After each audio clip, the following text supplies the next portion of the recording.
আজকে আমরা গল্প বলবো বুড়ি আর তার মুরগিকে নিয়ে। বুড়ি ঘরে একাই থাকতো, তার কেউ ছিল না। বুড়ি মুরগি পুষতো। মুরগি যেই ডিমগুলো দিত সেইগুলো বাজারে বিক্রি করে তার সংসার চালাতো সে। আয় তিতি আয় আয়, কয়েকটা দানা দিচ্ছি, খেয়ে নিয়ে ডিম পাড় গিয়ে।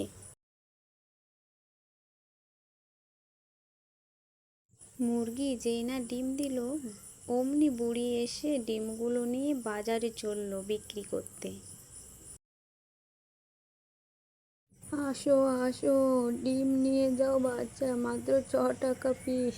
বাহ বুড়িমা, তুমি এত কম দামে ডিম দিচ্ছ? দেখতে দেখতে বুড়ির সব ডিমগুলো বিক্রি হয়ে গেল। বুড়ি এখন ঘরে চলে গেল। ঘরে যেয়ে মুরগিকে আবারও দানা দিতে লাগলো।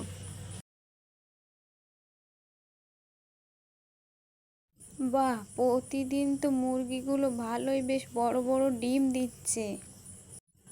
আজকেও বুড়ি ডিম নিয়ে চলে এলো বাজারে। বুড়িমা, যা ডিম আছে সব আমাকে দিয়ে দাও।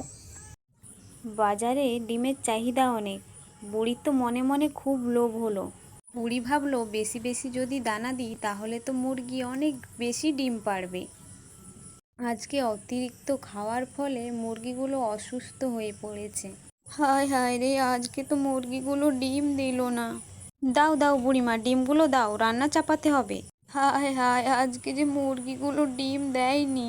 কি বলছো বুড়িমা? তোমাকে আমি বলে গেলাম ডিম রাখতে, আজকে বলছো দেয়নি? ভালো করে দেখো, যে যদি 2-1টা ডিম থাকে আমি পরে আসবো আরো আনতে। মুরগিগুলো অতিরিক্ত খাবার খেয়ে সহ্য করতে না পেরে মারা গিয়েছে। কিন্তু বুড়ির তো মুরগিগুলোই সম্বল ছিল। বুড়ির এবার কি হবে? হায় হায় ঈশ্বর, আমার দোষে আমার সব মুরগিগুলো মারা গেল। ওই জন্য অতি লোভ ভালো না।